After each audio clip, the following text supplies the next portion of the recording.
Sir, एका वृत्तवाहिनीच्या नावाने मंत्र्यांचे मृत्यू झाले अशी अफवा पसरवलेली काय घटना आहे? काल रोजी युट्यूबवर एक व्हिडिओ प्रसारित करण्यात आला होता.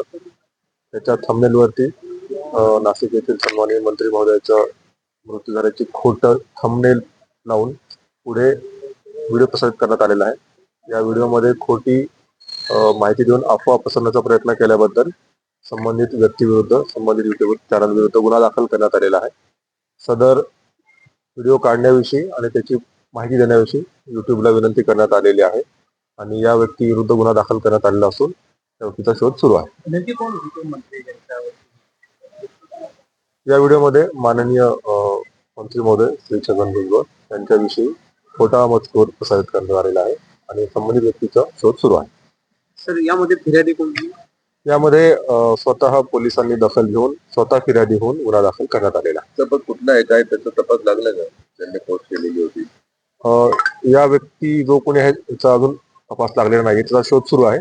युट्यूब कडनं गुगल कडनं ही माहिती जेव्हा पूर्णपणे मिळेल त्यावरून तो व्यक्ती कोणी लक्षामध्ये येईल आणि त्याला लगेच त्या गुन्ह्यामध्ये त्याच्या विरुद्ध कारवाई करण्यात येईल. संबंधित मंत्र्यांना आपण या संदर्भातली माहिती कळवली पोलीस दलामार्फत काय? त्यांना कळण्यात आले की असा गुन्हा दाखल करण्यात आलेला आहे, याविषयी कळण्यात आलेलं आहे.